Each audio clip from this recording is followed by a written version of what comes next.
بسم اللہ الرحمن الرحیم۔ السلام علیکم پیارے ناظرین، آپ دیکھ رہے ہیں ذوق لطیف۔ دوستو، جب بھی کوئی اسلامی تہوار قریب آتا ہے تو لوگوں کے درمیان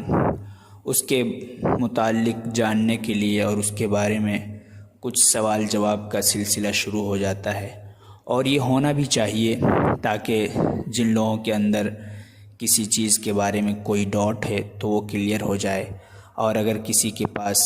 آدھی ادھوری یا غلط جانکاری ہے تو وہ ٹھیک ہو جائے۔ اسی طرح جب قربانی کا وقت قریب آتا ہے تو لوگوں کے درمیان اس چیز کے متعلق سوال و جواب کا سلسلہ شروع ہو جاتا ہے کہ قربانی کا چاند دکھنے کے بعد لوگوں کو ناخن، سر کے بال، ہاتھ کے ناخن، پیر کے ناخن کاٹنا چاہیے یا نہیں کاٹنا چاہیے۔ تو آج کی اس ویڈیو میں ہم آپ کو اسی کے بارے میں جانکاری دیں گے، لہٰذا آپ سے گزارش ہے کہ آپ پوری اور پکی اور صحیح جانکاری پانے کے لیے ویڈیو کے لاسٹ تک بنے رہیں۔ دوستو، سب سے پہلے آپ ایک حدیث پاک سنتے چلیں۔ حضرت امام مسلم رضی اللہ تعالیٰ عنہ اور امام ترمذی رضی اللہ تعالیٰ عنہ حضرت ام المؤمنین ام سلمہ رضی اللہ تعالیٰ عنہ سے روایت کرتے ہیں کہ حضور پاک صلی اللہ تعالیٰ علیہ وسلم نے فرمایا کہ جس نے ذی الحجہ کا چاند دیکھ لیا، یعنی اس مہینے کا چاند جس کی 10 تاریخ کو قربانی ہوتی ہے، اور اس کا ارادہ قربانی کرنے کا ہے، تو جب تک قربانی نہ کر لے بال اور ناخنوں کو نہ ترشوائے۔ دوستو، اس حدیث پاک کو سننے کے بعد یہ بات تو کلیئر ہو جاتی ہے کہ یہ حکم بال یا ناخن نہ ترشوانے کا اس شخص کے لیے ہے جس نے قربانی کا ارادہ کیا ہے، جسے قربانی دینا ہے۔ لہٰذا یہ بات کلیئر ہو گئی کہ اگر کوئی شخص قربانی نہیں دے رہا ہے کسی وجہ سے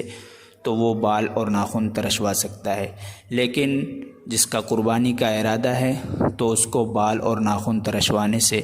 منع کیا گیا ہے۔ لیکن یہ منع کس طرح کا ہے، اس کا حکم اور اس کی حیثیت کیسی ہے، تو اللہ کے وہ بندے جن کو اللہ نے قرآن و حدیث کا علم دیا ہے اور وہ قرآن اور حدیث کے صحیح معنی و مفہوم کو سمجھ سکتے ہیں، وہ ہمیں بتاتے ہیں کہ یہ حکم وجوب کا نہیں ہے، یعنی یہ ضروری نہیں ہے کہ کسی شخص نے کو قربانی کرنا ہے تو وہ اپنے ناخن اور بال چاند دیکھنے کے بعد کٹوائے ہی نہیں جب تک قربانی نہ ہو جائے۔ اگر کٹوائے گا تو گنہگار ہوگا، ایسا حکم نہیں ہے، بلکہ یہ حکم استحبابی ہے، یعنی اگر کوئی شخص نہیں کٹاتا ہے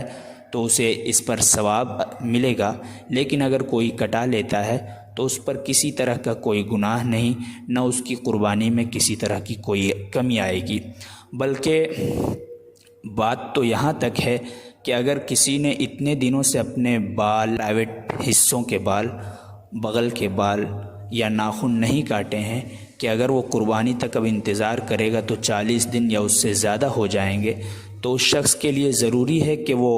اپنے بال اور ناخن کٹوائے اور ترشوائے،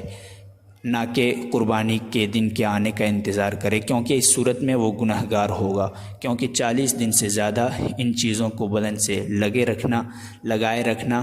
یہ منع ہے، مکروہ تحریمی اور گناہ کا سبب ہے۔ تو دوستو، آپ نے یہ جان لیا کہ یہ حکم ان لوگوں کے لیے ہے جو قربانی کا ارادہ رکھتے ہیں، اور وہ بھی استحبابی طور پر، یعنی اگر کسی نے کیا تو اللہ اسے ثواب عطا کرے گا، اور اگر نہیں کیا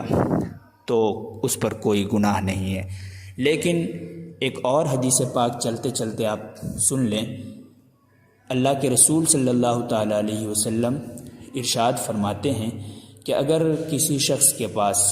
حدیث کا مفہوم ہے کہ اگر کسی شخص کے پاس قربانی کا جانور نہیں ہے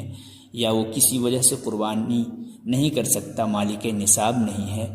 تو وہ شخص بھی اپنے بال اور ناخن اور مونچھیں نہ ترشوائے اور نہ ہی ناف کے نیچے کے بال مونڈے، اور اگر وہ اسی طرح رہتا ہے تو اسے بھی اللہ سے امید رکھنی چاہیے، اللہ سے امید ہے کہ اسے بھی قربانی کا ثواب ملے گا۔ یہ اس شخص کے لیے ہے جس کے دل میں قربانی کا شوق تھا، قربانی کی نیت تھی، لیکن مال نہ ہونے کی وجہ سے، روپے پیسے نہ ہونے کی وجہ سے وہ قربانی نہیں کر سکتا، تو اس شخص کے لیے گویا کہ یہ اللہ کی طرف سے بڑا تحفہ ہے۔ اللہ کے رسول دے رہے ہیں کہ آپ اپنے بال، ناخن نہ ترشوائیں ان 10 دنوں تک، اور امید کریں انشاءاللہ تبارک و تعالی اللہ آپ کو بھی قربانی کا ثواب عطا کرے گا۔ دوستو تو اس بارے میں یہ تھی مکمل اور پوری جانکاری۔ مجھے امید ہے کہ آپ کو یہ ویڈیو بہت اچھی لگی ہوگی۔ پسند آنے کی صورت میں ویڈیو کو لائک کریں، چینل کو سبسکرائب کریں، اور ہو سکے تو اپنے دوستوں کے ساتھ شیئر کریں تاکہ انہیں بھی صحیح اور اچھی باتیں معلوم ہو سکیں۔ اور آج کی ویڈیو میں اتنا ہی، ملتے ہیں اگلی ویڈیو میں، تب تک کے لیے خدا حافظ۔